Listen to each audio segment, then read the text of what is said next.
is here. Now, broadcasting from the underground command post, deep in the bowels of a hidden bunker, somewhere under the brick and steel of a nondescript building, we've once again made contact with our leader, Mark Levin.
America, Mark Levin here. Our number, 877-381-3811.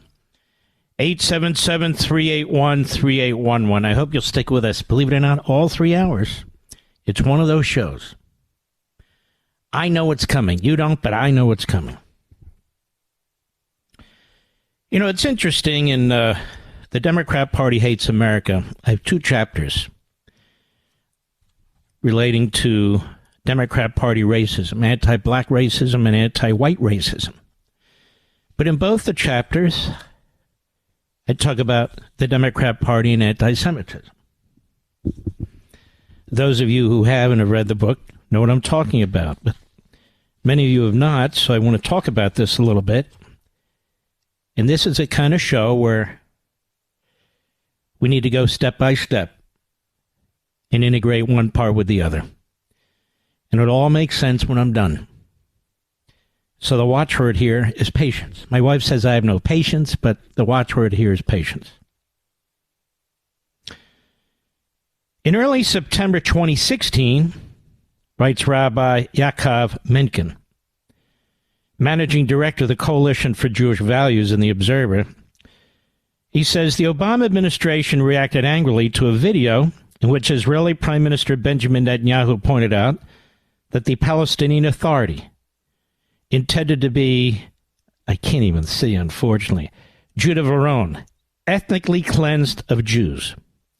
The State Department willfully distorted Netanyahu's remarks, asserting he was promoting Israeli settlements and reiterating its false claim that those settlements are illegal. In other words, the Obama administration twisted a statement about Arab bigotry against Jews into a perceived injustice against Arabs. Later this same month, Obama delivered his final address to the United Nations General Assembly. And he said in part that Obama, and surely Israelis and Palestinians will be better off if Palestinians reject incitement and recognize the legitimacy of Israel, he said, but Israel recognizes that it cannot permanently occupy and settle Palestinian land. While Obama's words may sound to the untrained ear as if Obama was striving for balance, these 2 phrases could not be further apart. Apparently, the Jewish people are the only indigenous people, I write, that Obama, the Democrat Party ruling class, and their ilk do not recognize. Mencken says, Jews lived in the area Jordan labeled the West Bank continuously for the past 3,000 years, save for brief periods when they were massacred and the survivors were forced from their homes, most recently by the Jordanian army in 1948. Arab land, so-called, tacitly endorses Arab ethnic cleansing of Jews. In fact, Obama was disastrous for the state of Israel, as he was for the United States. He denied Israel arms for a period when it was under attack. He signed an agreement with the terrorist Iranian regime that ensured its acquisition of nuclear weapons and threatened Israel's existence, he directed his Secretary of State, John Kerry, to abstain rather than vote no on another anti-Semitic UN resolution against Israel. And he attempted to unseat Israel's elected Prime Minister, Benjamin Netanyahu, and treated him disrespectfully when he visited the United States, and much more. Remember, this book came out in September. Biden has picked up where Obama left off, reversing President Trump's pro-Israel policies. He negotiates with the Iranian regime in secret, reportedly promising tens of billions of dollars in financial relief and acceptance of Iran's substantial advances in nuclear weapons development. He bypassed the Teller-Force Act, which prevented United States funding of the Palestinians unless they stopped using the money to reward the families of Palestinian terrorists for murdering Jews. Teller-Force was a former U.S. Army officer who was part of a Vanderbilt University tour group who was stabbed to death in a terror attack that left 10 others wounded in an old section of Tel Aviv. He delivered, did Biden, hundreds of millions of dollars to the Palestinian Authority and much more. And Biden has done next to nothing to address the growing anti-Semitism. Remember, this is in September. In the Democrat Party or on Democrat Party supporting college and university campuses. Came out 2.5 weeks before the October 7 attack and what you're seeing breaking out. The editors of National Review, in an editorial titled Time for Democrats to Address Their Anti-Semitic Problem, explained that anti-Jewish attacks did not spring forth in a vacuum.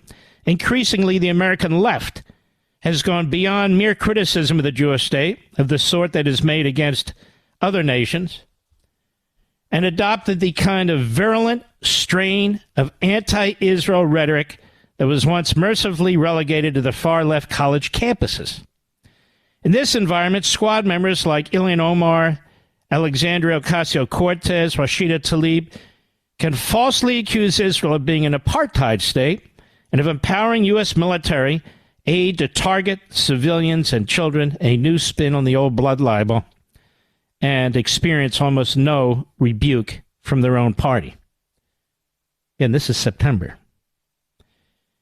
The NR editors continued the intense opprobrium, save for Israel, and spared authoritarian nations such as China and Iran, betrays the progressives' less moral corruption. And rather than react in dismay, New York Times progressive columnist Michelle Goldberg lamented that attacks on Jews might undermine the Palestinian political cause. Rather than distance themselves from violence conducted by their allies, former Bernie Sanders surrogate Amir Zar implored progressives in a video and tweet to stop condemning anti-Semitism. He said, "You are not helping. You are playing their games," meaning the Jews. "It's a distraction." Instead, he urged followers to say free Palestine and nothing else. This is a Sanders right-hand man. Czar needn't worry. Most progressive politicians who did bother denouncing the recent wave of violence against Jews diluted their rebukes by also condemning rising Islamophobia. You know what, Mr. Perdue, this book was really prescient, was it not? Creating the impression that advocates of both sides of the Israeli-Palestinian debate were engaging in violence, which is, needlessly to say, a myth. Indeed, for American Marxists and the Democrat Party, anti-Semitism fits neatly into their political and ideological narrative. Writes National Review, there is little political upside for Democrats to call out the squad. Polls show a party that has lurched leftward and become increasingly antagonistic towards the Jewish state. As Iran Harsi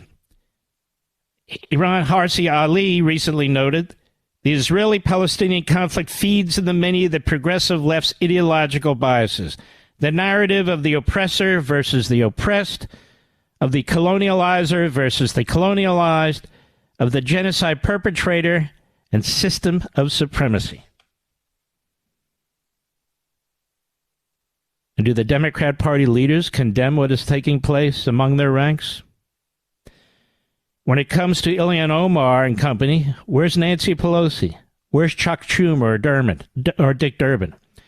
To this point, nowhere to be found. It is, of course, true that neither left nor right has a monopoly on anti-Semitism. These days, however, one party, writes National Review, is increasingly under the sway of a noxious, all-encompassing hostility toward the Jewish state. The Democrat Party, I point out, is not only tolerating anti-Semitism, it is promoting it. Not so with the Republican Party. Nonetheless, the Democrat Party, and again, attempts to project upon the Republican Party and others the bigotry and hatred that have always defined it in one form or another. This is typical of arrogant, autocratic parties and regimes which use propaganda to distract and manipulate events. Jonathan S. Tobin, editor-in-chief at the Jewish News Service, responded to an effort by a Democrat-aligned writer to paint former President Donald Trump and the Republican Party as the real home of anti-Semitism. He says, to the contrary, Trump was not only the most pro-Israel president ever, but surpassed his predecessors in opposing anti-Semitism on college campuses, and had closer ties to Jews than any other previous president via his family and close associates. The claims that he never condemned right-wing extremism or had endorsed the neo-Nazis who marched in Charlottesville, Virginia in August 2017, which continue to be voiced by the left, were simply untrue. The argument that Trump somehow encouraged anti-Semites on the far right with his trolling of his critics and foes on Twitter, as well as in his speeches, was pure partisanship. It's also hypocritical, since it's the sort of charge that is never applied to liberals, like Biden, who are also prone to hyperbole and dishonest attacks on their opponents. Tobin declares, and I quote, the reality of contemporary politics is the GOP is a lockstep pro-Israel party with philo-Semitism in the norm. Philo, supporting Jews, is the norm. The opposite is true of the Democrat Party, whose intersectional left-wing embrace of critical race theory has driven growing hostility to Israel and support for ideologues in the Black Lives Matter movement that embrace the idea that Jews are white oppressors. And rather than isolating their extremists, the party's progressive wing and pop culture and media cheering section have embraced them. Tobin explains that for many on the left, their goal is to redefine anti-Semitism in a way so as to label the demonstration of Israel and the Jews as legitimate discourse rather than hate speech. And I meant demonization, not demonstration. Indeed, Biden has a history of treating the state of Israel, this is me, the only Jewish state in the world, and established after World War II and the Holocaust, as a second-class country. Now, keep in mind, the state was established, but the Jews have always been there. So we have people who do pop history lessons on cable and so forth, and they want you to believe it all started in 1948. Obviously, it didn't. Just open your Bible. He speaks down, does Biden, to its elected leaders, that is in Israel, when those leaders are members of the Likud party, Israel's largest political party for the last quarter century, and it's conservative. It's also Israel's most prominent conservative party. On June 22, 1982, Senator Biden confronted then Israeli Prime Minister Menachem Begin, by the way, one of the great leaders of the Likud party, during his Senate Foreign Relations Committee testimony, threatening to cut off aid to Israel when Begin refused to accept Biden's demands on how to run his country. You see, Biden does this all the time. The Democrats do. And I'll get into this later. This is why I'm laying the foundation for you. Just be patient with me. Begin looked directly at Biden and said, "Don't threaten us with cutting off your aid. It will not work. I am not a Jew with trembling knees. I am a proud Jew with 3,700 years of civilized history. Nobody came to our aid when we were dying in the gas chambers and ovens. Nobody came to our aid when we were striving to create our country. We paid for it. We fought for it. We died for it. We will stand by our principles. We will defend them. And when necessary, We will die for them again, and with or without your aid. How profound today. The same Joe Biden, with another prime minister out of the Likud party. Today, as I point out, Biden is at it again. Again, this book came out in September. Like his former boss, Obama, Biden is actively undermining Israeli Prime Minister Benjamin Netanyahu, his coalition government, and the state of Israel as it faces down the Iranian terror state and its nuclear weapons development and Palestinian terrorists. The Wall Street Journal editorial board recently asked, why does President Biden go out of his way to snub, criticize, and give marching orders to the government of Israel? At least rhetorically, the president and his administration treat Prime Minister Benjamin Netanyahu and his governing coalition worse than they do the ruling mullahs in Iran. Tom Nides, Mr. Biden's departing ambassador to Israel, chimes in that the U.S. must speak up to stop Israel from going off the rails. I have a little bit more. I want to complete this for you, but I have to, and there's an ending to this that's very, very important as it applies to today. Just stick with me. I'll be right back. Mark Levin.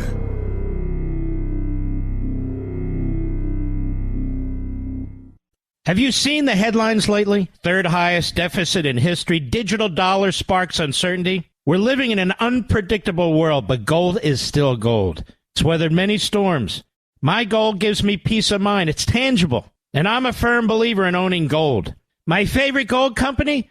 Augusta Precious Metals. Why? Let me tell you something. They're top of the top. If you have an IRA or a 401k and you want to diversify with physical gold, you can learn about the benefits of a gold IRA from Augusta Precious Metals. They're outstanding. Get a free guide to gold IRAs from Augusta Precious Metals today. Text Levin, Levin, to 68592. That's Levin to 68592. Again, Levin to 68592. Or visit AugustaPreciousMetals.com. Text data and message rates may apply. Performance varies. Consult your financial professionals before making investment decisions and get risk disclosures at AugustaPreciousMetals.com.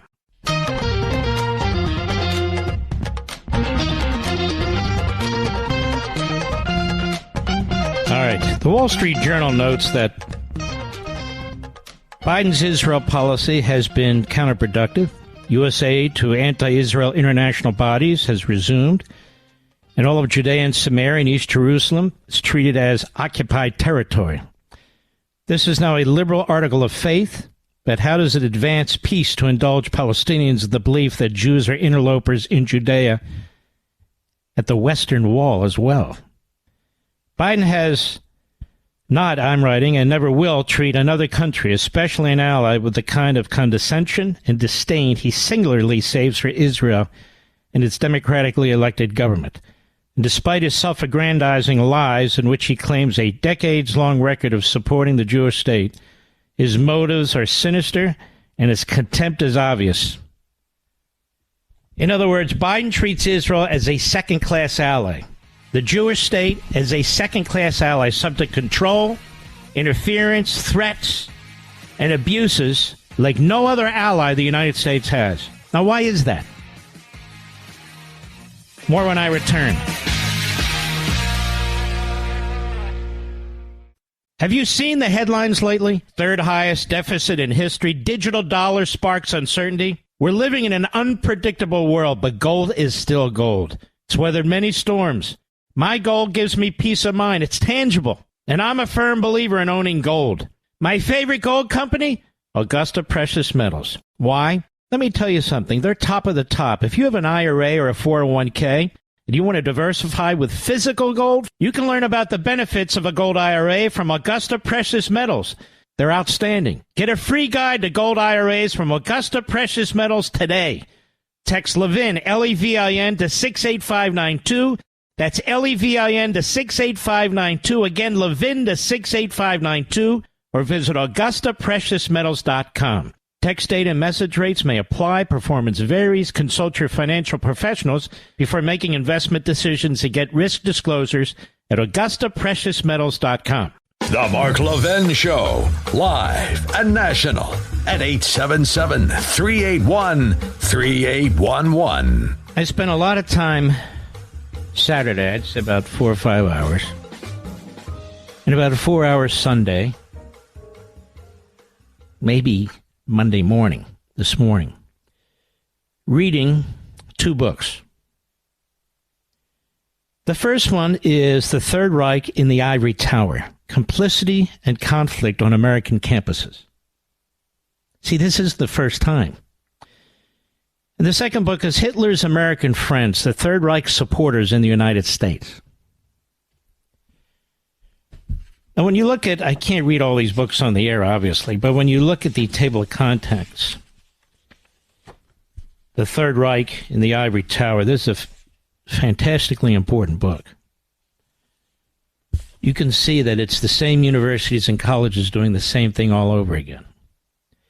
For instance, Chapter 2, Legitimizing Nazism, Harvard University and the Hitler Regime, 1933 to 37. Chapter 3, Complicity and Conflict, Columbia University's Response to Fascism, 1933 through 37. Is very sympathetic to it. Chapter 4, The Seven Sisters Colleges in the Third Reich, Promoting Fellowship through Student Exchange. Chapter 5, A Respectful Hearing for Nazi Germany's Apologists, the University of Virginia Institute of Public Affairs Roundtables from 1933 to 1941. Chapter 6, Nazi Nests, German Departments in American Universities, 1933 to 1941, just as we have Islamo-Nazi, Hamas, and other rat's nests throughout our university and college system. And in this book, Hitler's American Friends, American universities did little to curtail the influence of pro-German speakers on campus during the, obviously, Third Reich. Throughout the decade, German exchange students, some of whom were Nazi Party members and were likely operating as propaganda agents, and other speakers were given mostly unchallenged platforms on university campuses. You see that now with the Hamas network and the Islamo-Nazis. American universities, therefore, offer the German government a remarkable level of establishment legitimacy in the United States, even after the violently anti-Semitic nature of the regime had become clear. Just as Hitler's corporate friends had showed little reluctance doing business with the Third Reich, his friends in academia maintained their own relationship with Hitler's regime. Both the Nazis and the U.S. government were aware of the propaganda potential provided by American universities. Testifying before the Dice Committee, John C. Metcalf argued that the German government had a particular interest in American students. He said the purpose of the exchange students on universities has long been to foster goodwill and peace among the nations, result in greater understanding. But this worthwhile aim has been neglected in the exchange of German students for American. Now, American students are being indoctrinated with the aims of fascism in Germany, both abroad and at home, to the detriment of democratic institutions in America. Some of this rhetoric served as the intellectual precursor to the 1950s, they write, with Joe McCarthy, but they also say some of it, that is McCarthyism, was legitimate. The Nazis did indeed benefit from a dedicated propaganda network within the American academic establishment. Around the country, students and faculty alike increasingly became embroiled in unfolding international tensions as the 1930s progressed. Most often, it was the vocally anti-Nazi professors, some of whom were themselves Jewish refugees from Nazi oppression, who faced the brunt of administrative repression, just as Jewish professors and Gentile professors who speak out now are silenced or threatened and in fear of their own careers and worse. At one point, it was even rumored that the German Consul General in New Orleans was offering cash to universities that dismissed anti-Nazi professors. The same was much less often the case for openly pro-Nazi professors, unless student or public pressure demanded action. This is important, don't you think? You're learning more here than you're going to learn anywhere else. Trust me. I put in the time. I put in the work. Not because I want a pat on the back, because I am endlessly trying to pursue the truth and information and pass it along to you. These campus conflicts were directly fed by the surprising degree to which American universities and faculty members remain willing to send their students to study in the Third Reich, even after the anti-Semitic and violent nature of Nazism were clear. There were, of course, still some legitimate reasons to sponsor study in German institutions. Before 1933, German universities, let's see here, 1 second, were among the best in the world and boasted an impressive number of Nobel Prize winners. But not after 1933. The purpose became more than obvious. A little bit more, if you will, as we delve into this. Normalizing Nazism in the American popular imagination and academic circles was the goal. The claim that Nazism might contain some anti-Semitic elements, but was also open to intellectual critique, was at best naive. The suggestion that Nazi students were so eager to defend their new government, in part because of the withering criticisms of foreigners, gave their arguments an unwarranted intellectual legitimacy at the same time their government was expelling Jewish academics. By the way, where are all the Jews in Iran? Not many left. How about Iraq? None left. Where are the Jews in Jordan? None left. How about Syria? Gone. Lebanon, almost all gone. Isn't it amazing the level of stupidity or intentional diversion by the Biden administration and others in the media and Democrats? The Jews, and I might add the Christians, were all pushed out of this area of the world. In the earliest days of Judaism, there was no Islam. In fact, there was no Christianity. And now the Jews, you see, are occupiers.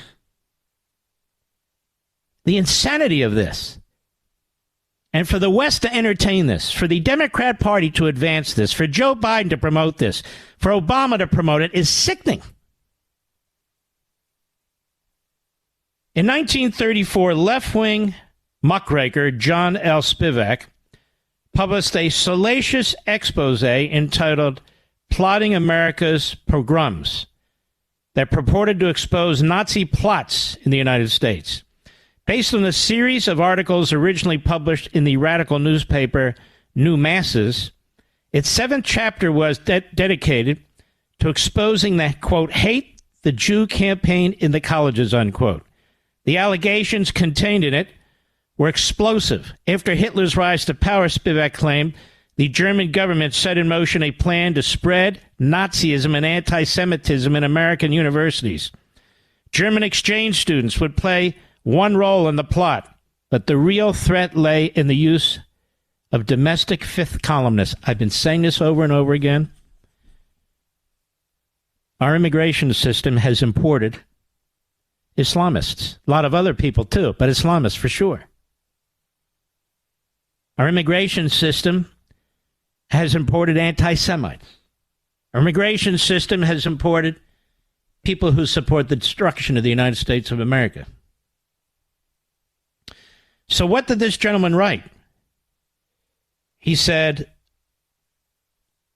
what the vast majority of students and professors do not know is that in our universities and colleges there is a secret anti-Semitic organization directed by German exchange students to carry on pro-Hitler propaganda and develop the hate the Jews creed for the sake of pure Aryan culture. Working with these secret organizations are Nazi agents who come here ostensibly to study, meaning these so-called students. And 100% Americans in these so-called patriotic organizations which are distributing anti-Semitic propaganda in cooperation with secret Hitler agents in the United States.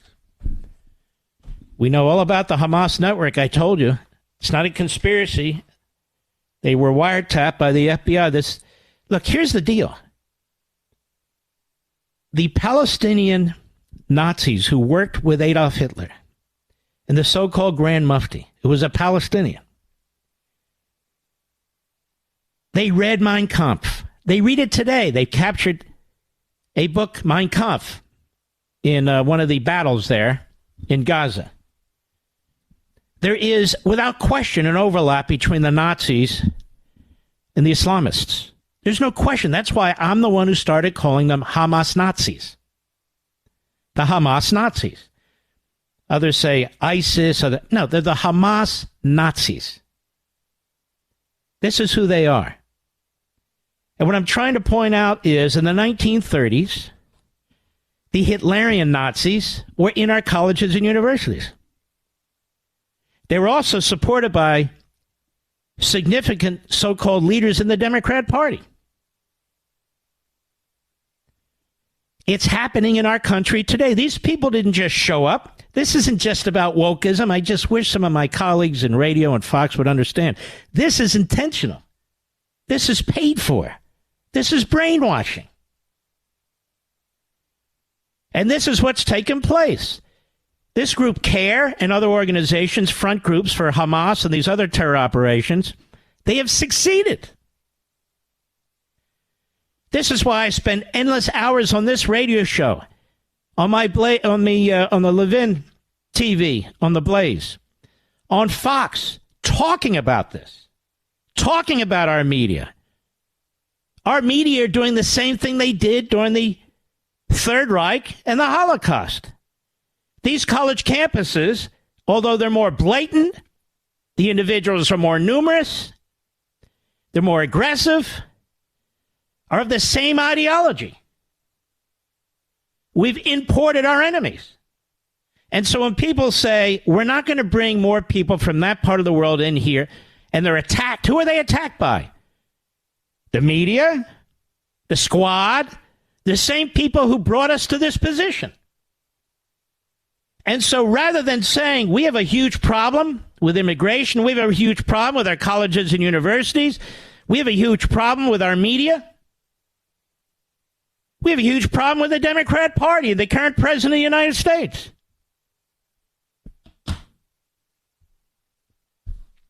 Let me say this. I'm almost out of time this segment. For Biden and the Democrats and the media, the Jewish state of Israel is not allowed to win. On and after October 7th, immediately after Joe Biden showed great sympathy for what happened on October 7th, where Jews were victims in horrific, monstrous atrocities. But when the Jews get their standing and they go after the enemy and they start wiping out the enemy and encircling the enemy, then the Jews are portrayed not as the victims, but as the victimizers. So Israel's not allowed to win. They've been louder and louder and louder today after the weekend, openly as well as their leaks. Too many civilian casualties. I've talked about this before. I'll talk about it till I'm blue in the face. They have no idea how many civilian casualties they are, and they have no idea who's creating them. But if there are too many civilian casualties, let me tell you what's happening tonight. Let me tell you what's been happening the last week. Citizens of Gaza are getting out. They're getting out of the war-torn areas by the tens of thousands. How did that happen? Thanks to the Israelis. They cut the territory in half. They've encircled the enemy. They're killing the Hamas Nazi terrorists. People are leaving. And now there's a story that the IDF is getting enormous amount of intelligence about Hamas, where they are, what they're doing. You know who from, Mr. Producer? The Palestinians, who are escaping. In the end, it's the Israelis who are going to be the great liberators. It's Biden who's trying to prevent Israel from liberating these people and from defending itself once and for all. Israel has demonstrated it can take down Hamas, it can take down Hezbollah. And Biden doesn't like it because his worldview, and that of Blinken and Obama, was there can be no victor. Israel needs to be weaker. Iran needs to be stronger, as insane as this is. It's called the recalibration to rebalance the Middle East. And look what they've done. It's Biden who's blown up the Middle East. It's Biden who's sending billions and billions of dollars to Iran and the Palestinian terrorists. And wait until you hear the next story when we return. I'll be right back. Mark Levin.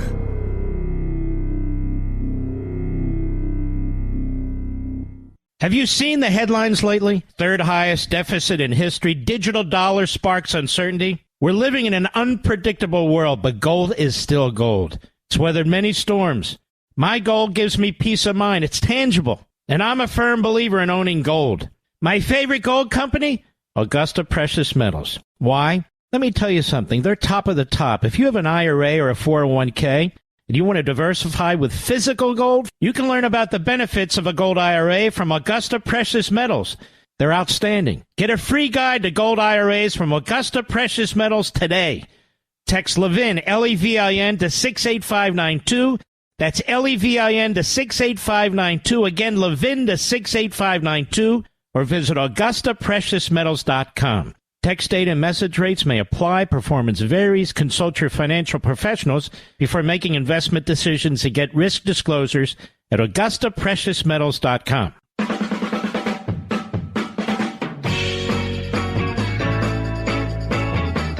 Patriots in my audience. I got a lot more, folks, as well as more about the debt or about President Trump. And I'll be right back. This segment of the podcast is exclusively sponsored by Pure Talk. Pure Talk offers great coverage and can save your family money on your wireless bill every single month. Go to puretalk.com to find the plan that's right for you. Thank you again for listening, and thank you so much for this sponsorship, Pure Talk. He's here. He's here. Now, broadcasting from the underground command post, deep in the bowels of a hidden bunker, somewhere under the brick and steel of a nondescript building, we've once again made contact with our leader, Mark Levin. Hello, America. Mark Levin here. Our number, 877-381-3811. 877-381-3811. In a moment, I'm going to tell you something you're not going to believe. I had to read it twice. Tomorrow, ladies and gentlemen, Americans are marching for Israel. They're marching to free our hostages. And they're marching against anti-Semitism. Obviously, you don't have to be Jewish to be in this march. You just have to be a decent human being. And the march is on the National Mall in Washington, D.C. It begins at 1 p.m. to 3 p.m. The gates will be opening, they say, at 10 a.m. tomorrow morning. I would encourage people, if they can, to get there, particularly if they live within 50 to 100 miles of that area, but others as well. I think there needs to be a huge showing by patriotic Americans that the people in the streets, that the people burning American flags, that the people ripping down posters of hostages, including American hostages, that the people who want death to Israel want death to America too. And I just spent an entire first hour of this program laying out what's been going on in these colleges and universities since the 1930s. These elitists hate your guts. And they throw in with Marxism and they throw in with Islamicism. That's first and foremost. I've always said, as you know, you listen to this program for 21 years, those of you who've listened for a long time, the people who hate America hate Israel, and the people who hate Israel hate America. It's really that simple. And it's very true. So again, you can attend this march tomorrow in Washington, D.C. I don't think you have to worry about violence against you, since the crowd will be so massive, I hope. And unlike the violence that you've been seeing in the streets, unlike the Jewish students who've had to run for cover, as if these were the streets of Berlin, none of that's going to take place tomorrow. None of it. And I don't care what party you're in. I don't care what your race is, your faith. If you're a red-blooded American and you're sick and tired of this, you need to come out in large numbers and demonstrate to everybody that we are the real Americans. The silent majority, the silent supermajority, which is going to appear tomorrow at the National Mall, which is where the great speech was given by Martin Luther King, I Have a Dream, which is where so many important events have occurred. Well, this will be one of them too. And you have an opportunity to be part of history. History, where the American people stand up to this evil, both in our own country and outside our country. Where your voices are heard, where your images are seen from one end of the world to the other. And that's exactly what's going to happen. International press will be there. American press will be there, and they'll hate you, but nonetheless, who cares? I just want to reiterate something. And Israel has demonstrated that it can and will destroy Hamas if the United States leaves them alone. The United States is sounding more and more like the United Nations than the United States of old. And Joe Biden is responsible for much of what's taken place in the Middle East. I don't mean the atrocities per se. I mean the entire environment where peace was breaking out everywhere, where nobody would have imagined this kind of attack by Hamas, where Arab countries were falling all over themselves to make diplomatic deals with the state of Israel. Saudi Arabia was next, where Iran was economically on its back and its people were rising up to overthrow the Islamo-Nazi regime, which has threatened you and me, our country. You didn't hear squat from Hezbollah, you didn't hear squat from Hamas, and you didn't hear squat from that fraud Abbas who runs the PLO. The rat-fink Nazi terrorists were hiding in their holes. Iran was holding on by a thread. That is the Islamo-Nazi regime. Then in comes Biden and Blinken. In come the Obamaites and blow up the entire Middle East. And you better damn well believe that Joe Biden has this as part of his doing, significantly so. And I ask you a question tonight. Everybody who can hear this program, I ask you a question tonight. Why did Joe Biden take off effectively by not enforcing the sanctions against the exportation and sale of Iranian oil? 90% of which goes to communist China. And having taken it off and seeing the dire consequences of what he did, why won't he now enforce those sanctions? Tens of billions of dollars every month. While he's telling the Israel, don't hit the hospital. Don't hit that street. Don't use that weapon. Don't do this. Don't harm the citizens. Oh, really? Of which country? The Iranians are slaughtering their own people. Syria's killed 500,000 of its own people.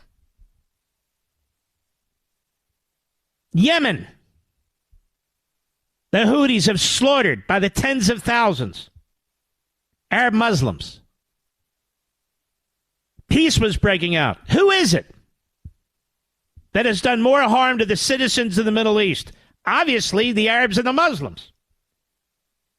And those are the people to whom Joe Biden, Blinken are kowtowing. Listen to me carefully. They do not want Israel to win.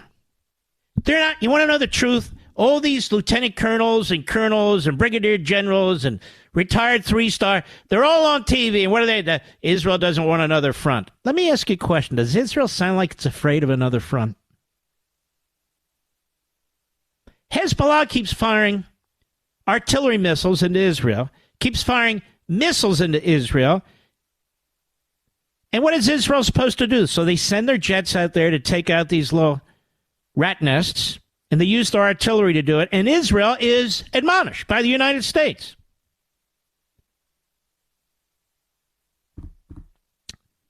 If you've been listening to this program, you know what's going on. They're realigning, rebalancing, quote unquote. I know this is insane, but this is what's happening. The Middle East, from their perspective. You cannot have an Israeli victor. You cannot have a military victor if you're rebalancing. That's why they continue to allow the spigot to bring billions and billions into Iran. This is why Biden, Austin, Blinken will not hit Iran. Hit Iran, not the surrogate warehouses. Hit Iran. As General Keane has explained over and over again, there's bases there, there's training centers there, there's oil fields there. It'd be very simple. When they attacked one of our ships, when Ronald Reagan was president, he took out half their Navy.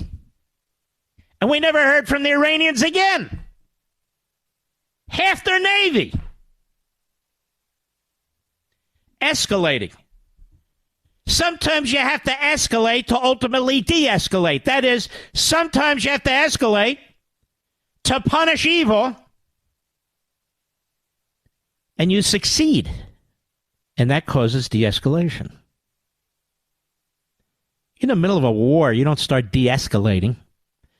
Just think about it for a second. A 4-hour, 6-hour, 10-hour pause. So what are all the Hamas Nazi rats going to be doing? They're going to be putting in more IEDs. They're going to be doing all kinds of things that are going to kill more Israelis and make the task even tougher. They don't want Israel to win. They won't enforce sanctions against Iran. They don't want to take out any of Iran's significant positions. This is worse than appeasement. This is giving aid and comfort to terrorist Nazi Islamic regimes. And these people keep talking about impeachment, go for it. But here's another impeachment article. You have a president of the United States who not only allowed, but encouraged Iran to rearm. And even after October 7th, doesn't do a damn thing to stop it. Nothing. Nothing. If that's not another impeachable offense, then you might as well just white out the word impeachment in the Constitution. This, the open border, this is doing grave damage to this country, to the security of the country, and the security of our allies. And let me say this and put it on the table right now. The more this administration talks to Israel as if Israel is a second-class ally, the more their anti-Semitism bleeds through their pores. They don't talk to any other country like this. None.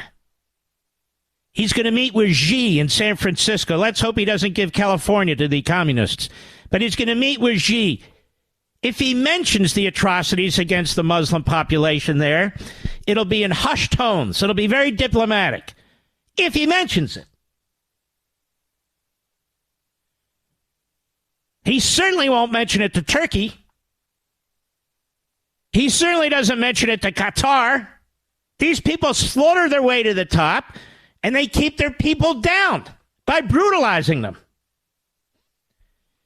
This administration is demonstrating to me more and more, just like their media, the extent to which it's anti-Semitic. Now, Mark, come on, they have some Jewish people there, blinking it. That's why I wrote my book, The Democrat Party Hates America. Just read the second chapter. FDR had several prominent Jews around him, too. Most notably, his Secretary of the Treasury, Morgenthau. But he had others. But in the State Department, that's where the real anti-Semites hung out. And it had a devastating effect. That would be the same State Department that in the last 48 hours has issued a letter with 100 signatures from middle to low-level State Department bureaucrats saying that this administration, of all administrations, is too pro-Israel. And, of course, the liberals, the liberal Democrats run with that, say, see, Biden has always supported Israel, and he's supporting him here. Menachem Begin didn't think so.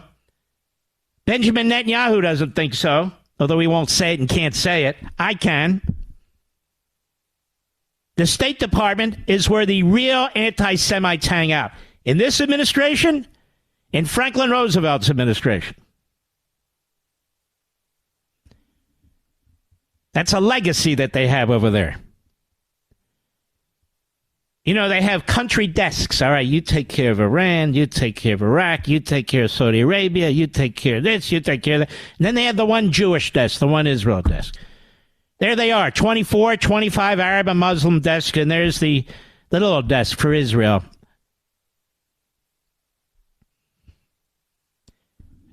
You realize, ladies and gentlemen, then I'm going to move on. If we had a president of the United States that said, we want Israel to crush Hamas, and to be as humanitarian as possible, of course. And if Hezbollah starts, we want them to crush them too. Iran, you keep hitting our targets. Now, let me tell you, we're going to go into Iran with the best fighter jets on the face of the earth, and we're going to now pop some of your most important infrastructure. Perfect time to hit their nuclear site, by the way. And you say to the rest of the world, and what the hell do you plan to do about it? You announce to the American people that you're seeking an emergency supplemental to our Defense Department. Given the threats we're facing, we're not the warmongers, Ramaswamy. We're not the imperialists, Ramaswamy. We're not the colonialists, Ramaswamy. They are. Yes, endless wars. There can be endless wars when you fight wars not to win. Bush did it. Obama did it. Biden's doing it. So this should be a war where we support the Israelis mopping it up as fast as they can. Then we not only have the sanctions in place, which they are, but we enforce them. That's how you prevent an expansion. That's how you prevent World War III. Because the bottom line is, all these bastards are cowards. They can talk about the next life and 72 virgins and so forth. When Soleimani was taken out, that's not what they were saying. Oh, thank goodness, now he has his 72 virgins. They wet their robes. They were scared. They weren't thinking about the afterlife. That's the bottom line. I've said many times during the course of the Obama administration that Obama is an anti-Semite, and his administration reflects that, for which I was heavily attacked, but you can see it on the internet. We don't hide anything, Mr. Producer, do we? I post it because I believe it. And, of course, the other day, I think Alan Dershowitz now understands. But Biden's no different, and he's never been any different. Franklin Roosevelt, same thing. Joseph Kennedy Sr., same damn thing. I can go down a whole list of these people. New York Times, same damn thing. MSNBC, same damn thing. How many do I have to call out? I'll be right back. Mark Levin.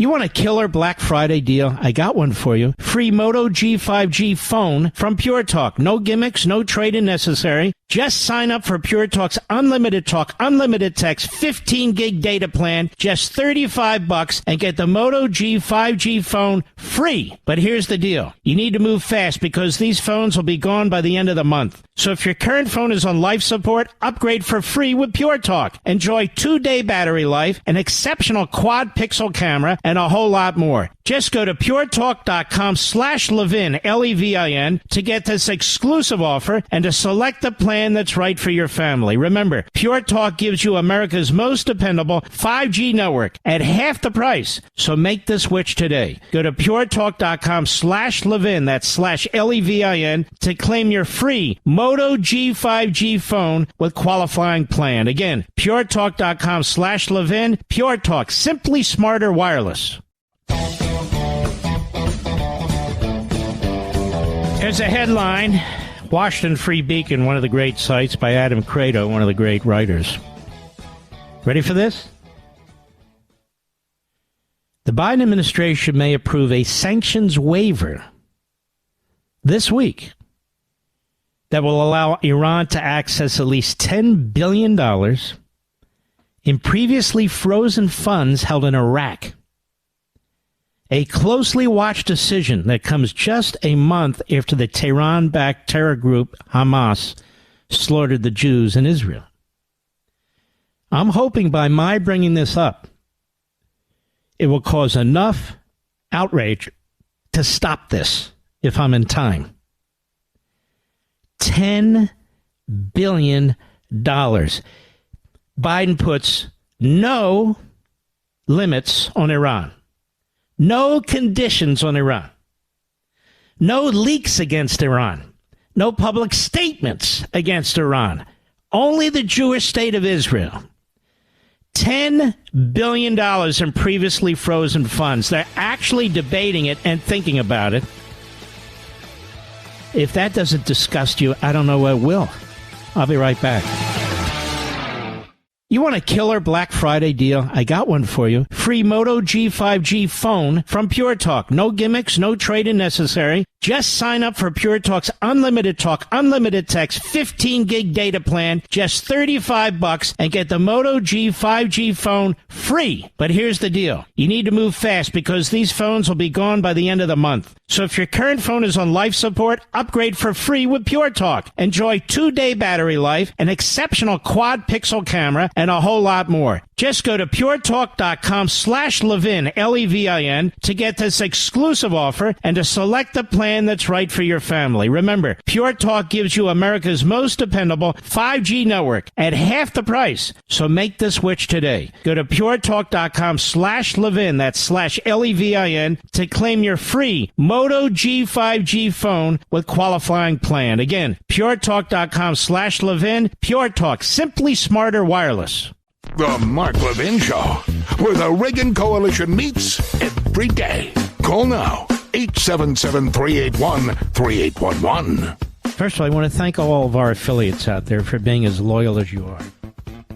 None of this is possible without you. And by that, I do include Sirius XM, our other platforms, which are multitudinous. You can listen online on your computer. You can listen on your iPhone or whatever kind of a phone device you have. And, of course, we have a podcast. And you utilize all of them. And why am I saying this? Because if we get preempted, or, shocking as it may be, some station decides they want to go local or something like that, and, of course, we go to the competitor in the market, but nonetheless, over the course of 2 decades, these things do happen. You can always be your own program director. You can find all my full podcasts and my latest podcast and interviews and specials on YouTube. I never talk about this, but I should, shouldn't I, Mr. Producer? You go to youtube.com @Mark Levin.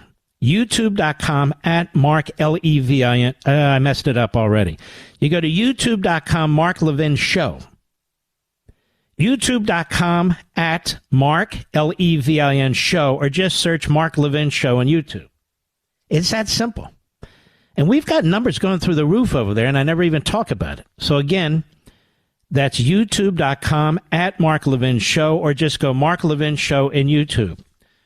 Also, you want to get the podcast elsewhere? You go to marklevinshow.com. This is our mothership. That's the website that has all of our information on there. Mark Levin, Levin show.com. Click on Audio Rewind at the top and pick your favorite podcast platform. If you don't have a favorite, just pick one. Or you go to your favorite podcast platform, Apple or Google. That is Google Podcasts, Stitcher, Spotify, and all the rest. And just search Mark Levin Show, and you subscribe for free. It's all free. The podcast is 100% free. Just like the radio show is 100% free. Some other person has to pay for it, like our sponsors, who are fantastic. So that's the podcast.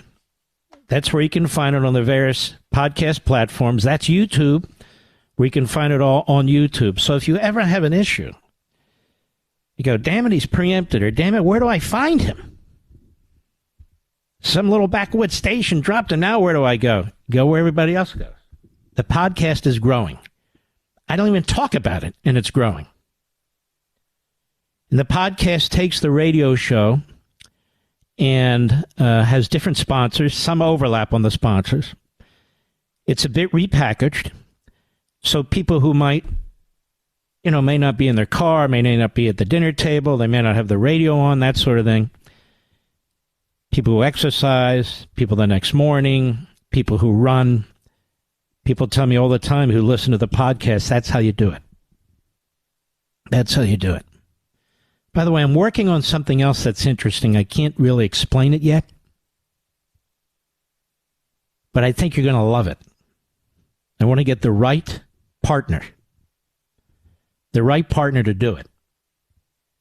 And so far, I haven't found that partner. But I'm thinking about it. Mark, what are you talking about? I'll let you know when I find it. I'm thinking about it. So I want you to be aware of that.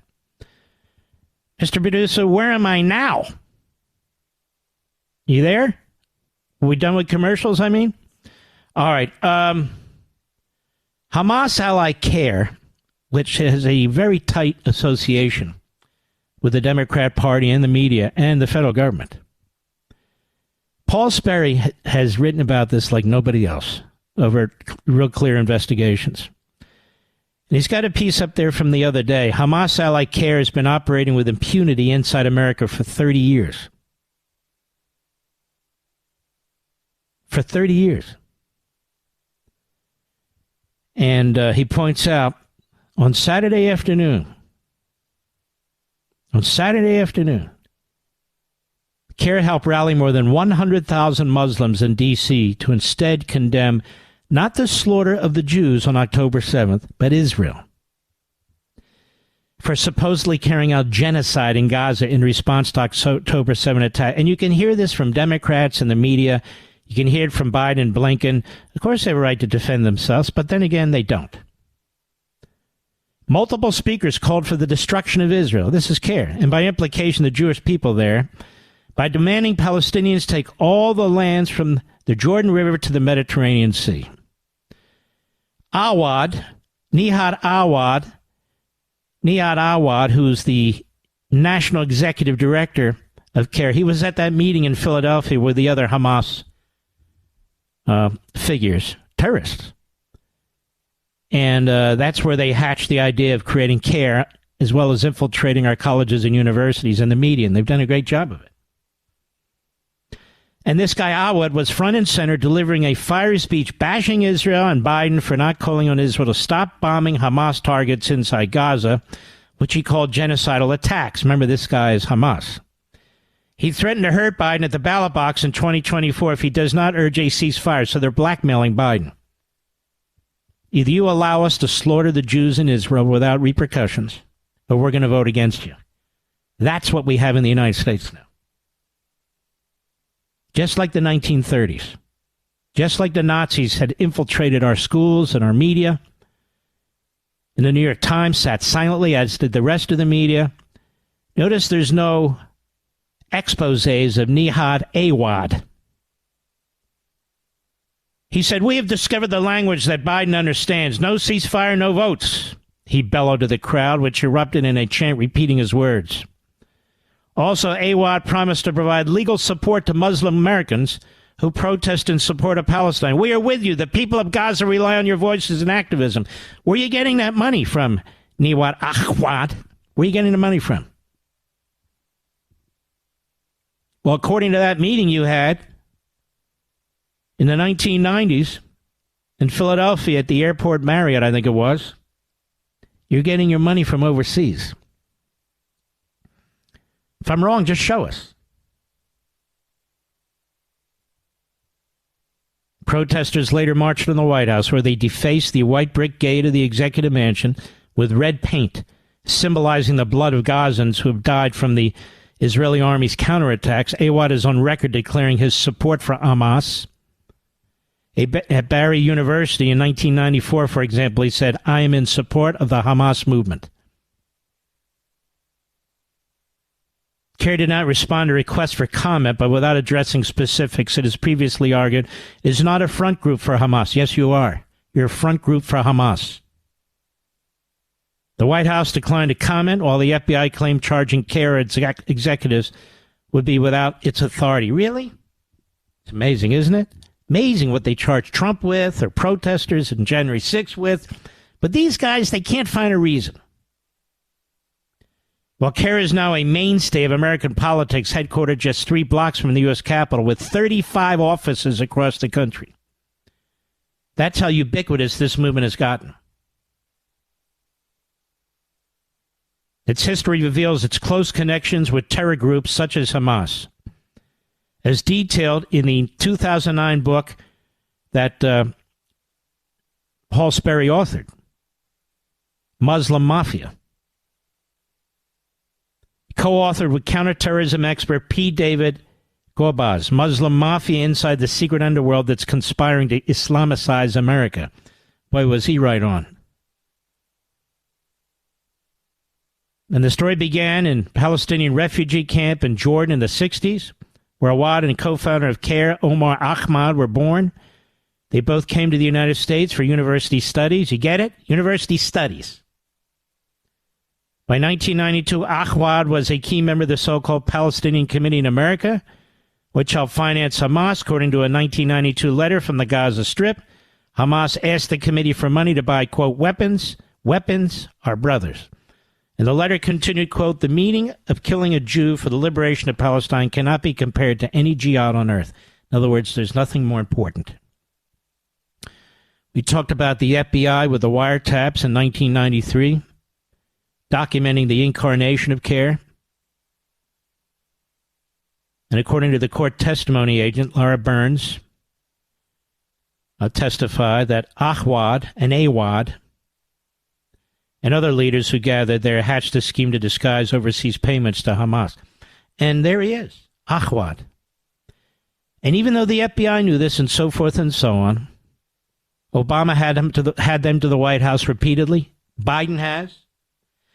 They all work under this umbrella, the Muslim Brotherhood, which wants a caliphate. I posted for you earlier this afternoon the Hamas mission statement. It's all there for all to see.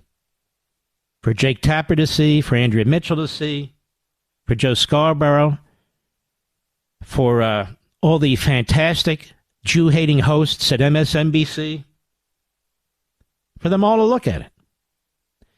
How many of them have actually read out loud to their audience what's in there or put it in a graphic or shown them? None of them. Not one. Ahmad would co-found CAIR in 1994, hiring Ahwad as executive director the same year. Now, both have expressed hatred toward Israel and resentment toward their adopted country. That would be the United States. And Burns testified during the 2008 terrorism trial. The Holy Land Foundation was the largest terror funding case in American history. And CAIR was included on a list of co-conspirators underwriting Hamas terrorism. And they get away with this stuff. They get away with it. So Donald Trump says, I'm president of the United States. You're not going to get away with this. In fact, if I have a way to deport people who are terrorists or supporting terrorists or linked to terrorist groups, I'm going to get rid of them. He said they're, I'll get to the audio in a moment, like vipers or venom. And so the media, starting with Scarborough, but you know how it works, whisper down the line, the Washington Post said that's Hitler talk. So Trump's Hitler again. Was Trump Hitler when he was in office for 4 years? Of course not. The anti-Semites are in the Biden administration. They were in the Obama administration. They're at the Washington Post. They're at CNN and MSNBC. They're at the New York Times. That's where they are. They even hire people who praise Hitler. But now Trump's Hitler again.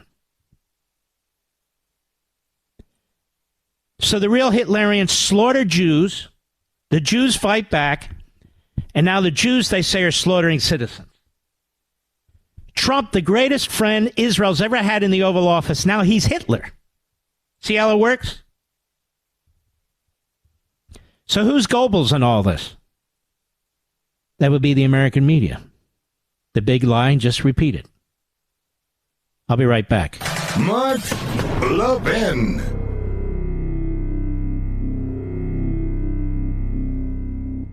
You want a killer Black Friday deal? I got one for you. Free Moto G5G phone from Pure Talk. No gimmicks, no trade-in necessary. Just sign up for Pure Talk's unlimited talk, unlimited text, 15 gig data plan, just $35, and get the Moto G5G phone free. But here's the deal. You need to move fast because these phones will be gone by the end of the month. So if your current phone is on life support, upgrade for free with Pure Talk. Enjoy 2-day battery life, an exceptional quad pixel camera, and a whole lot more. Just go to puretalk.com/Levin, Levin, to get this exclusive offer and to select the plan that's right for your family. Remember, Pure Talk gives you America's most dependable 5G network at half the price. So make the switch today. Go to puretalk.com/Levin, that's /Levin, to claim your free Moto G5G phone with qualifying plan. Again, puretalk.com/Levin. Pure Talk, simply smarter wireless.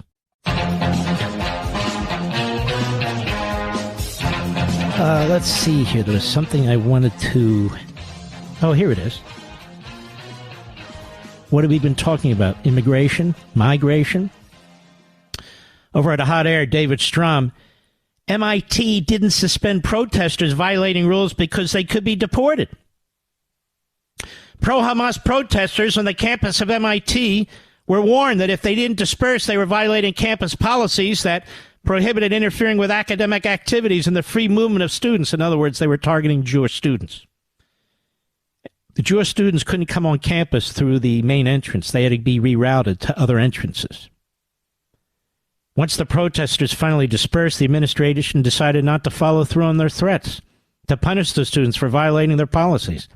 Why? Because MIT President Kornbluth, B-L-U-T-H, Kornbluth, she writes, we later heard serious concerns about collateral consequences for these students, such as visa issues. So we have decided as an interim action that the students who remain after the deadline will be suspended from non-academic campus activities. But the students will remain enrolled at MIT and will be able to attend academic classes and labs. In other words, as they write, a substantial fraction of the students shouting for intifada, attacking the United States, attacking the Jews, the extermination of the Jews, threatening students, are from overseas. Overseas, and gee, I wonder where they're from. And why won't the media tell us where they're from? I'll be right back.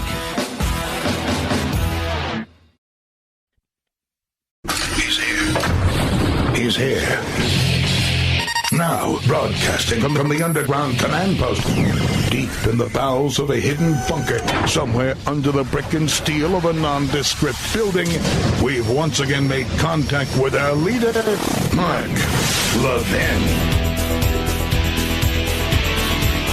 Hello, America. Mark Levin here. Our number, 877-381-3811, 877-381-3811. So the echo chamber of the Hamas-supporting anti-Semites on cable news, who are trying to put and support the putting of Donald Trump in prison for the rest of his life, are now calling him Hitler.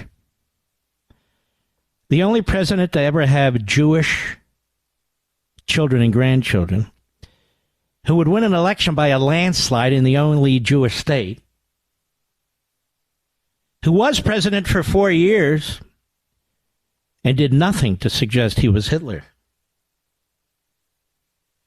I think one of the grave problems we have in this country, quite frankly, is the existence of MSNBC, is the existence of CNN. They're not about free speech. These are propaganda and indoctrination mills. That's what they are. And they hire Jew haters. And they hire American haters. And they hire people who censure by omission, commission, and of course are propagandists. I point it out constantly. I point it out on Fox. I point it out on Blaze. It's their own words. It's their own histories. Book after book after book about what the media failed to do during the Third Reich and the Holocaust. Book after book after book. Now I have found about the indoctrination, pro-Nazi indoctrination at our colleges and universities. But Trump, you see, is Hitler. Well, let's begin by listening to Cut 10. Go. As Donald Trump himself knows. That would be Joe Scarborough, one of the least important human beings on the face of the earth. Go ahead. As Donald Trump himself knows, what were they called? The Drumps? What were they? What was his last name? Drump? Drumps. I think it was the Drumps. Help him out there, sidekick, Ed McMahon. Help him out there. Come on, I'm trying to trash Trump. Go ahead. Came here from Germany when just having a name, Drumpf, and being from Germany was seen as anti-American and seen as poisoning the bloodstream of America. And now we're just going full on Hitler, talking about. You know what, folks? For this piece of crap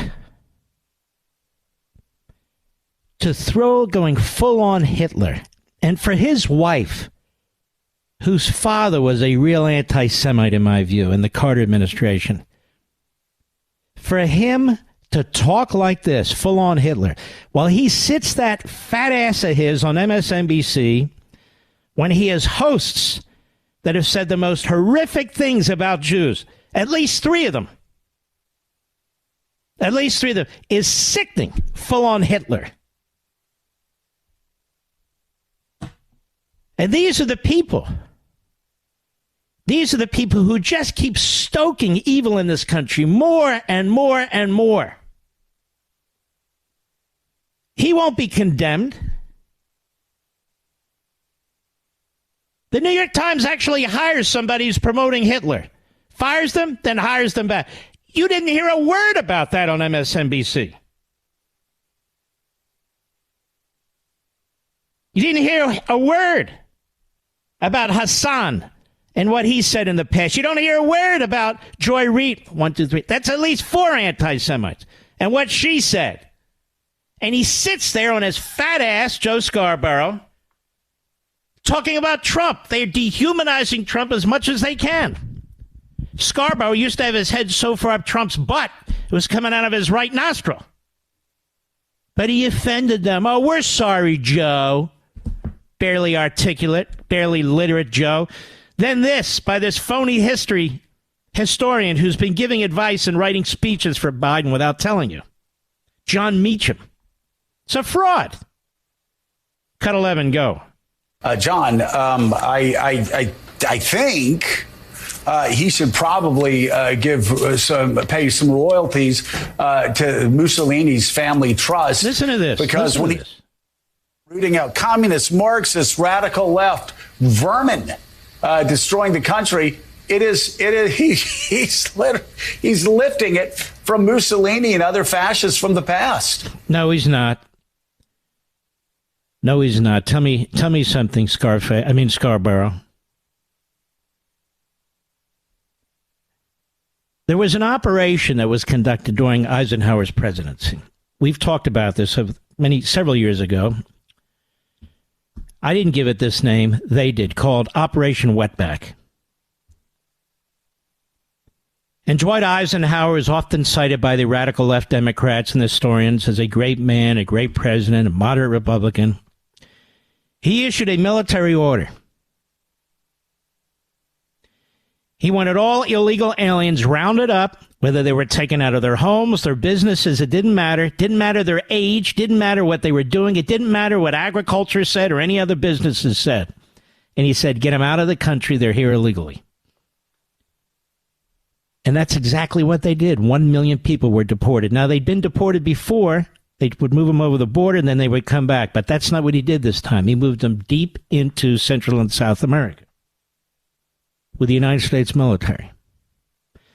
Most of you don't even know about this unless you've listened to this show in the past. Was he Hitler? When Franklin Roosevelt rounded up 120,000 Japanese Americans, most of whom were citizens, took their homes away from them, their properties away from them, forcibly moved them to 10 different internment camps, 9 of which are in the Midwest, because they were Japanese, because FDR had a severe prejudice against Japanese long before World War II, long before he was president. Was he Hitler?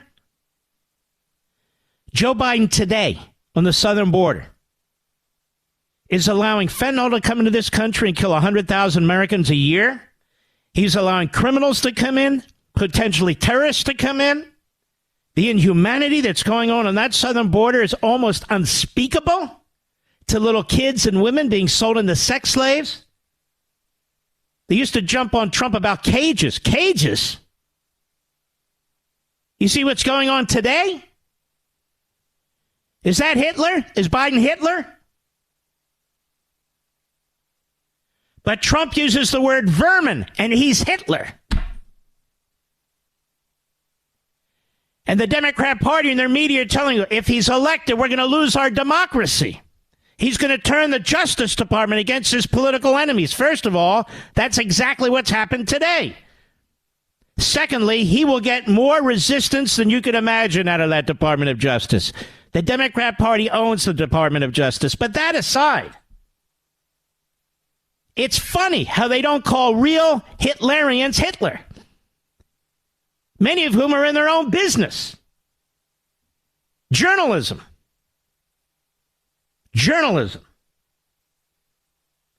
But you can get away with saying anything about Trump. He used that word vermin. No, that's Hitler. And in my book, Unfreedom of the Press, I have quote after quote after quote by Scarborough calling him Hitler, Mussolini. This goes on for years because Scarborough is a demagogue. He's a propagandist. He sits there and opines like he actually has 2 brain molecules to rub together. He's sickening. Cut 12, Mr. Producer, go. And that new reporting from the Times, by the way, comes on the heels of a story we brought to you on this program just last week. As detailed by the Washington Post, Trump and his allies have already begun mapping out specific plans for using the Justice Department to punish his opponents should he win a second term. Well, you know what? The Democrats don't have to map out plans. They've already executed it. How many Trump lawyers have been suspended or lost their bar licenses? How many Trump lawyers have been indicted at one level of government or another? And for what? How many charges have been brought against Trump? 91 in 4 different jurisdictions. And we can go on and on and on. So Trump doesn't have to, the Democrats don't have to map out. They're doing it. And this clown who's speaking shouldn't be anywhere near a television camera or microphone for the things he has said, which are among the most despicable I've ever heard. But Joe Scarborough's okay with that. He's okay with Sharpton, who he has on his show all the time. Meacham, the great historian. Yes, it's very much Hitlerian. He's perfectly happy with showing up on MSNBC. And they all want to be part of the New York Times, which covered up the Holocaust. But Trump used the word vermin. Oh, my God. Do you know Hitler once used that word? He did? Oh, yeah. Oh, yeah. Let's talk about eugenics and Hitler. Where did he get that from? He got it from the progressives. It's right there. Chapter 2. Laid out. Footnotes. Indisputable. Unequivocal. I'll be right back. Mark Levin.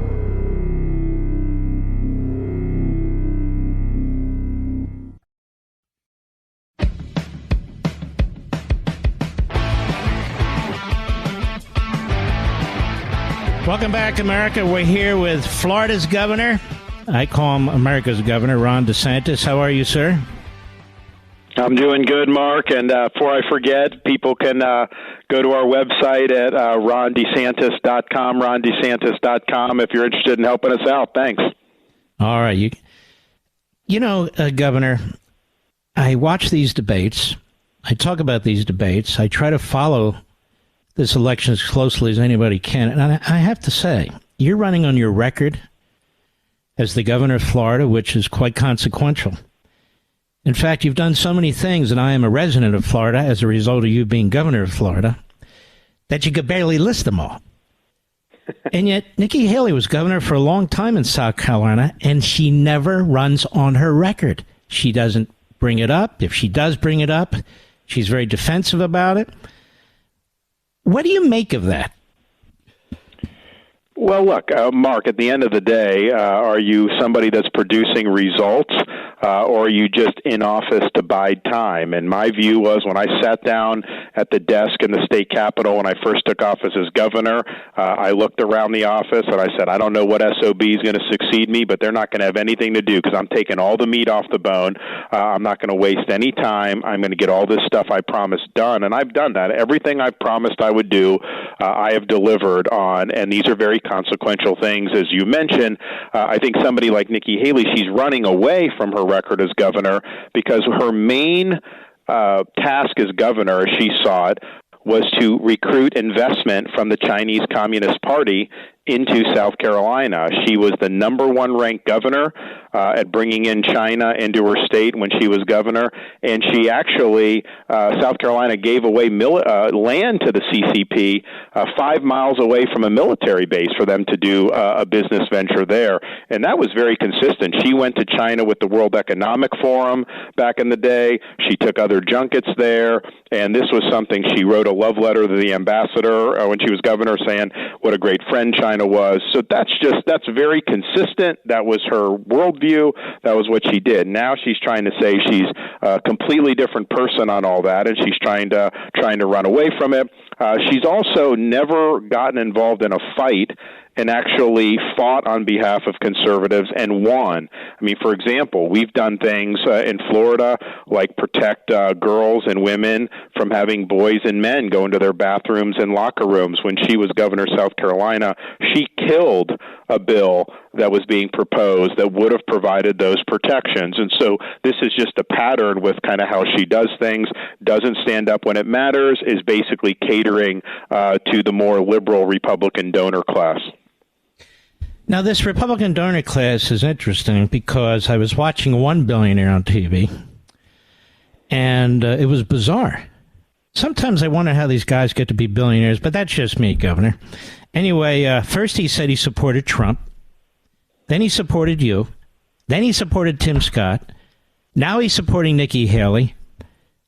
Isn't that kind of bizarre? I mean, do these billionaire donors, not all of them, but these what is it? It's the flavor of the day, or are they all now, all the ruling class corporatists, are they now, and I'm going to suggest this is the case, the ruling class rhino corporatists are now betting on Nikki Haley.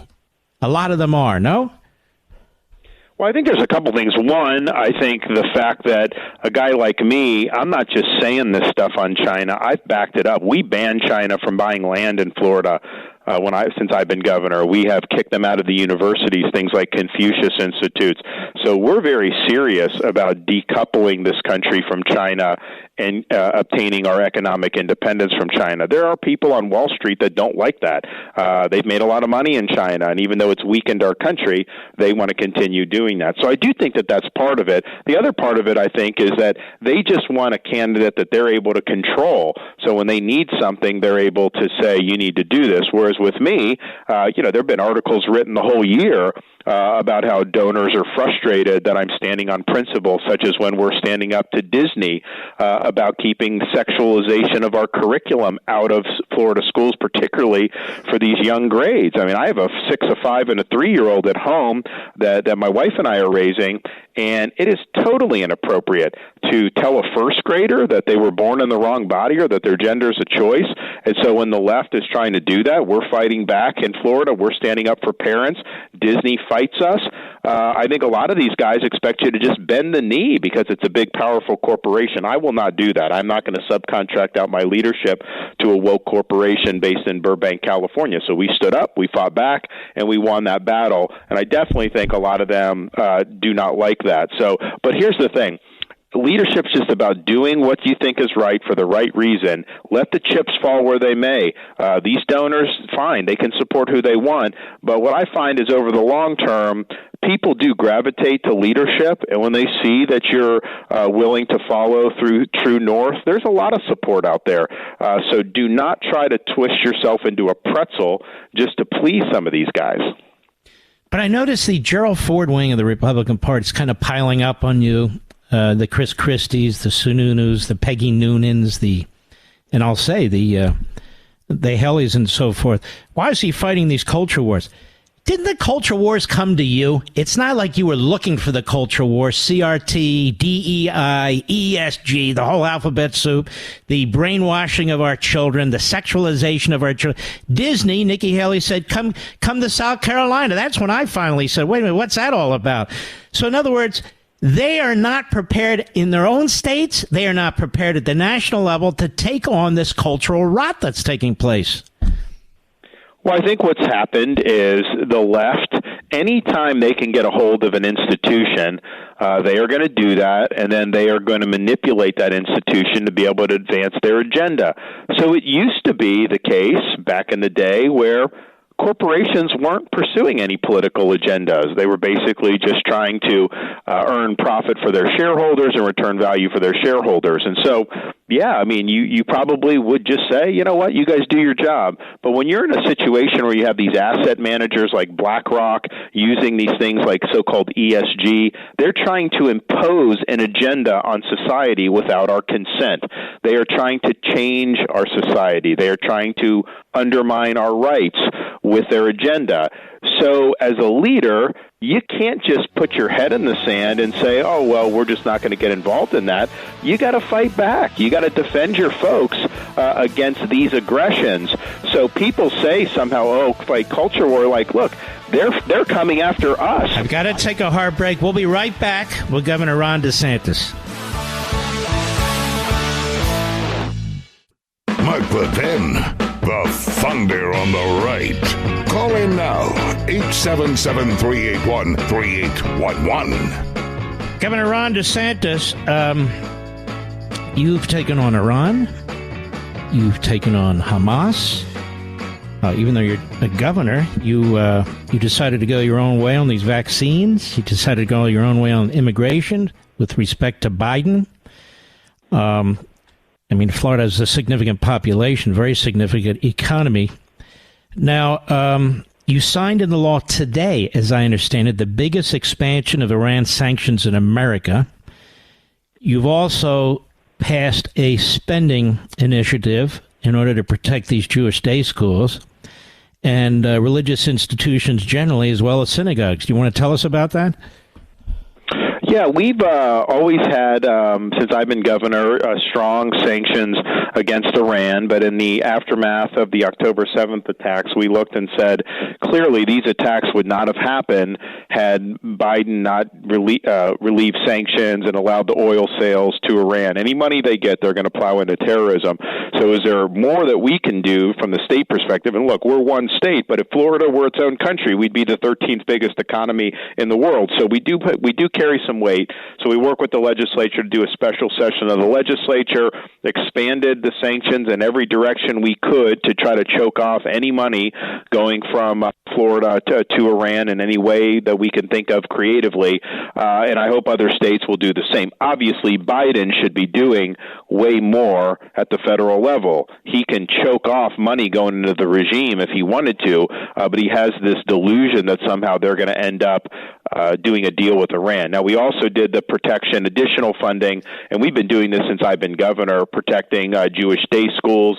In the aftermath of the October 7th attack, we had state resources dispatched to all Jewish areas of interest, synagogues, Jewish day schools, museums, to guard against anybody that wanted to try to attack those institutions. And then what I've done at the university is we have the Students for Justice for Palestine, which has allied itself with Hamas, and so we've delisted them. We're fighting with the universities. We're going to win that, but they don't have a right to be a student group at our universities and get tax dollars if they're allied with Hamas. It's a terrorist group, and we can't provide material support to terrorism. And then just as a presidential candidate, I mean, I was the first one to say, you see these pro-Hamas demonstrations around the country, and it's really chilling to see what they're doing, taking down the American flag, burning the American flag, putting up a Palestinian flag. And I'm just thinking to myself, some of these people, and there was an article about MIT, all the demonstrations were being led by foreign students. So if you're here on a foreign student visa, foreign student, you have no right to be here. It's a privilege to study here. If you're making common cause with Hamas, as president, I'm canceling your visa and I'm sending you home. We just cannot put up with this. We can't end up having this country be like Europe with what it's did, with how it's let all these people in that don't want to assimilate, that hate Israel, hate Jews. I've also said no Gaza refugees into this country. Mark, you know they're taught to hate Jews from a very young age. Israel is not even on the map in the textbooks. The kids are taught that Israel doesn't even have a right to exist. And so why would we want to import 300,000 people from the Gaza Strip like some of these lefties want to do and dump them into our country? That's not good for the American people. So we can't be politically correct about this stuff. We need to defend our own country, and we cannot allow this to continue the way it's gone. And by the way, as a footnote, didn't you get some initial pushback from Nikki Haley, and then she backed off on that issue? Right. I mean, I think her words were, when confronted with what I said, she said that America has, quote, always been able to separate a terrorist from a so-called freedom fighter, and, quote, that's what we need to do here. And so people said, well, gee, she's opening the door to vet these Gazans and wants to bring them in. Then she said, no, she's never done it. You know, the media claims that she never wanted Gaza refugees. But why would you be wanting to vet these people unless you're going to import them? There'd be no reason to be vetting or talk about separating terrorists from freedom fighters, and that's what she did. That was her instinct when she was first confronted with my position that we just shouldn't take any, period. You know, Governor, I understand why the Democrat Party ruling class, I understand why MSNBC, CNN, and the other reprobates, and I understand why some people believe that immigration is about foreigners wanting to come to the United States.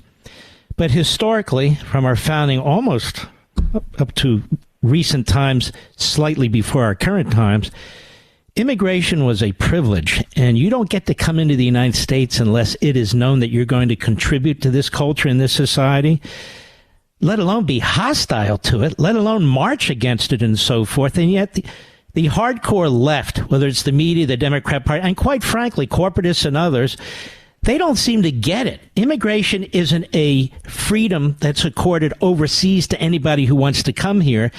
The goal is our representatives are supposed to represent we, the people, and people are supposed to come here if they will improve our society, not the other way around, correct?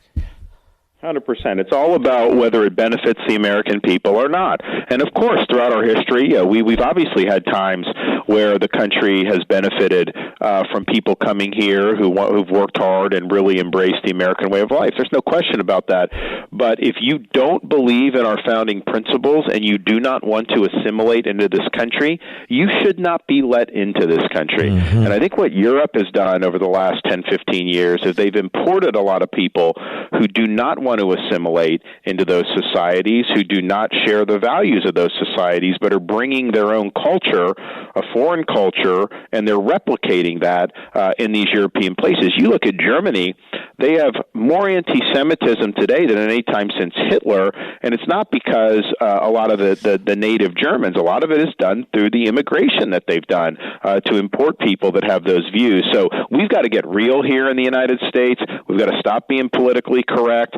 You don't have a right to come to this country, and if you're not somebody that wants to embrace our way of life and embrace our founding principles, then we will take a pass on having you come to this country. This is so crucially important, and yet it's considered so controversial by the phony media and the Democrat Party and their Marxists in the squad and so forth. Look at this, they're discriminating. Let me tell you, I just want people to understand. No country is compelled to bring people into the country from cultures or backgrounds or educational systems that are not going to be able to work within the framework of our constitutional republic. That is national suicide. Everybody's understood that. You know, the late Governor Lamb of Colorado, he was a big liberal, he was a Democrat, and he gave one of the finest speeches, not just of a Democrat, ever. If you want to destroy America, you do exactly what we're doing when it comes to immigration. And so few people are willing to stand up to it because they come under attack. You came under immediate attack, didn't you? Yeah, but here's the thing: we got to get beyond that. Anytime you stand up for the right thing right now, they're going to attack you. That's just par for the course. So part of the reason we're in this mess is because a lot of Republicans have been more interested in being politically correct, and they've been more interested in getting plaudits from the media than they are about doing what's right. But time is running out for this country to reverse course on a whole host of issues, but particularly on this issue. And yes, the border is a major issue. Yes, we got to stop the invasion there. Yes, terrorists have come into this country. The media, when I said that debate, they tried to make a big deal about it. Mark, there's 8 million people. You don't think that terrorists are taking advantage of this? Of course they are. Give me a break. So we know that. But we also have to look at the legal immigration. We have to look at who we're importing, and we have to be very smart about that. So we will do that, and there'll be a sea change, when I get in with respect to immigration. And it's just common sense. And honestly, like the people that came at Ellis Island, if they had presented as somebody that rejected America, the Americans back then would have sent them back home. They would have put them back on the boat and send them back home. There would have been no questions asked. Everybody agreed that you had to want to be an American, and you had to aspire to assimilate into our culture. Last question, Governor. Don't you find it amazing that there's absolutely no curiosity by these various radical left-wing media outlets, these corporatists, about who these people are in the streets, who are saying the most hateful things about Jews in the United States, and how they're getting organized and how they're getting money? I don't know of many that have actually dug into this. Do you? No, and I mean, you think about it. If there's like a Republican candidate running for office and is doing a rally, the media will try to find anybody in that crowd that they can find that says something off color or whatever, and then they'll try to expose and they'll try to smear, and they go through great lengths to be able to do things like that. As a matter of course, when it comes to anyone associated, with a Republican, now you have some of the most nasty, anti-Semitic violence. And honestly, I was somebody who knew that there was problems with this, but a month and a half ago, I would not have thought it was even close to this bad. I agree. So it's something like we've really not seen in our country in recent history, and yet they don't care. They're not running down any of this. In fact, some of these college students, where some of these businesses said, we're not going to hire you, the media sided with the pro-Hamas demonstrators. They acted like that was some great injustice. I'm sorry. If you want to apply for a job with me and you have on your resume that you're out there celebrating one of the worst terrorist attacks in history, and making common cause with Hamas, you are rejected. We are not even going to consider you at that point. And that is a totally appropriate response given what happened in Israel and given the conduct that we're seeing in the streets from some of these people. Well, given that the New York Times hired a man who was celebrating Hitler as one of their photojournalists, then when it was found out, dropped that person and then rehired that person really a few weeks ago, as the New York Post pointed out, I don't think most of the media which covered up the Holocaust has any moral standing to do what it does, quite frankly. And it's amazing to me that so few people actually resign who find, as more of this information comes out about the New York Times and the Washington Post and CNN and MSNBC and all of them, that more people don't resign. They just go along with the playbook. Anyway, Governor, I want to thank you very, very much. Again, if people want to help, where do they go? RonDeSantis.com, RonDeSantis.com. Thanks so much, Mark. Best to your family and stay safe. God bless you, sir. All right, Mr. Producer, what am I doing now? I can't right now. We'll be right back. Mark Levin.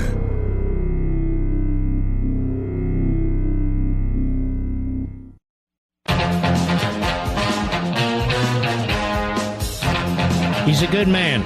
Ron is a good man. This is a great state, Florida.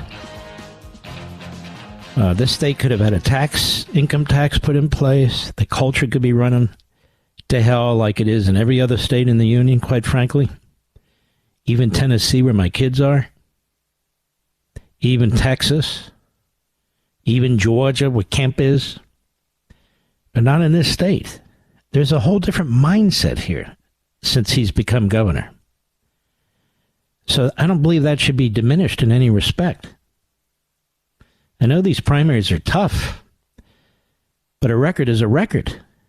And when people are doing good things, it needs to be credited and given and acknowledged. I just don't see that under Haley. She doesn't have a list of things that she did that made a difference in the culture, made a difference in politics, made a difference in the economy there, or anything else. I said she's George W. Bush in a dress, and of course the Soros sycophants got very upset, and they posted on it. So I took it and I reposted what they said, as I will continue to do. Because that's what it is. So you have George Soros's Media Matters supporting Nikki Haley. I want you to think about that. Moody's cuts U.S. outlook to negative, citing deficits and political polarization. Let me tell you something. Moody's never cut anything under Trump. We have a bunch of big spending Marxist drunks in the House and the Senate, joined by rhinos. The Mitch McConnell Republics. They are destroying our country. Interest on the debt is heading north of $1 trillion a year. Interest on the debt is growing bigger than the defense budget. So Moody's lowers our ratings. And of course, they look at the political turmoil in the United States. They never blame the party that deserves the blame. The Democrat Party and the rhinos. That's why there's no time for Nikki Haley. I don't give a damn what these billionaires think. I don't know who Andrew Sabin is. Ask me if I give a damn. I don't. We need more patriotic billionaires. We're going to help save the country. The country goes down. I hate to tell them, they go down too. We salute our armed forces, police officers, firefighters, emergency personnel, our truckers, and the freedom fighters all over the world. And folks, our brothers and sisters in Israel, even though Biden and the Democrats are now stabbing him in the back, not here, not now. And if you can go to that rally in the National Mall tomorrow, I urge you to do it. God bless you. See you tomorrow.